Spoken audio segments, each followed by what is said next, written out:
ஆக இது விடுதலை பெற்ற நாளுக்கும் இந்த குடியரசு தின விழாவுக்கும் குடியரசு நாளுக்கும் ரொம்ப வித்தியாசம் தெரியணும். அது அன்னைய ஆட்சியிலிருந்து விடுதலை பெற்ற நாள்.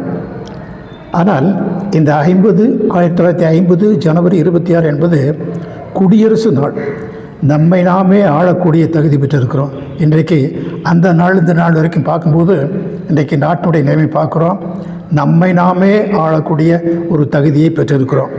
ஆக அநேகருக்கு இதனுடைய வித்தியாசம் தெரியதில்லை. அதில் குறிப்பாக பள்ளியில் படிக்கக்கூடிய மாணவர்கள் கூட தெரியதில்லை, பப்ளிக் கூட தெரியதில்லை. ஏதோ விழா போகிறாங்க வர்றாங்க, அதோடு சரி. ஆக குடியரசுக்கும் சுதந்திர தின விழாவுக்கும் ஒரு வித்தியாசம் தெரியணும். குடியரசு என்பது நம்மை நாமே ஆளக்கூடிய, நமக்குள்ளேயே அந்த தேர்தல் முறையில் அதெல்லாம் வரக்கூடிய நாட்களில் கூட அந்த தேர்தல் வருது. இப்படி நம்மை நாமே ஆளக்கூடிய தகுதியை பெற்றுக்கொண்டது தான் குடியரசு என்பது.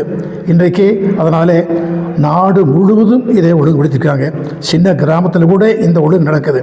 ஆக இதுக்குரிய நல்ல வித்தியாசம் தெரியணும். இப்படிப்பட்ட நிலை இருக்கிறதுனால இன்றைக்கு சுதந்திரம் பெற்ற நாள்லேருந்து இந்த நாள் வரைக்கும் பார்க்கும்போது எத்தனையோ நாட்களை பார்க்குறோம். அதிலும் இந்த குடியரசு நாள் என்பது ரொம்ப முக்கியமான நாள்.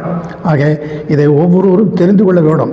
பெற்றுக்கொண்ட சுதந்திரத்தையும் பெற்றுக்கொண்ட குடியரசையும் நாம் வளர்த்த வேணும். அதற்கு படிக்கக்கூடிய மாணவர்கள் ஒவ்வொருவரும் தகுதியுள்ளவர்கள், ஒவ்வொருவருக்கும் அந்த பொறுப்புணர்ச்சி வேணும்.